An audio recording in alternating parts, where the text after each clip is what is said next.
어느 날 경찰로부터 조사를 받으러 오라는 문자를 받았다면 절대 무시하거나 피하지 마십시오. 두렵다고 연락을 피하면 도주 우려가 있다고 판단되어 체포영장이 발부될 수 있습니다.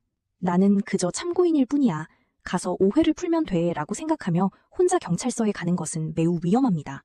서투른 한국어와 번역기 때문에 경찰의 유도 질문에 범죄를 자백하는 취지로 대답해버리는 치명적인 실수가 자주 발생합니다.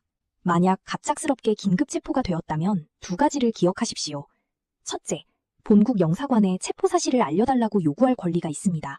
둘째, 변호사가 올 때까지 아무 말도 하지 않겠다라고 명확히 의사를 표시해야 합니다. 경찰 조사를 받기 전 누군가 나를 고소한 사건이라면 변호사를 통해 미리 고소장을 확인, 정보 공개 청구를 해야 합니다. 상대방이 나를 어떤 내용으로 공격하는지 정확히 알아야 방어 전략을 짤 수 있습니다. 범죄 사실이 명백하다면 피해자와 합의가 최우선입니다. 특히 폭행 등 특정 범죄는 합의만 하면 사건이 그대로 종결되거나 처벌 수위를 대폭 낮출 수 있습니다. 행정사는 비자 서류를 돕는 전문가일 뿐 당신과 함께 경찰서에 출석하거나 법원에서 싸워줄 수 없습니다. 행정사가 고소장 등 형사 법률 문서를 작성하는 것은 명백한 불법, 변호사법 위반입니다.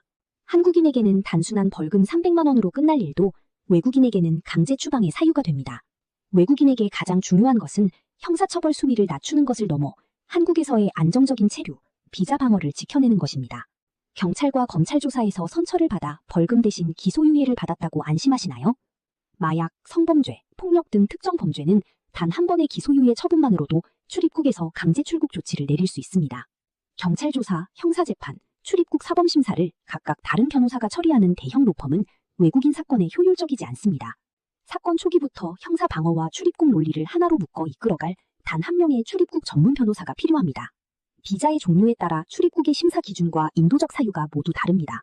법률사무소 어스는 경찰의 첫 소원 조사부터 출입국 사범심사 방어, 그리고 억울한 출국 명령에 대한 행정소송까지 당신의 편에서 원스톱으로 해결해드립니다.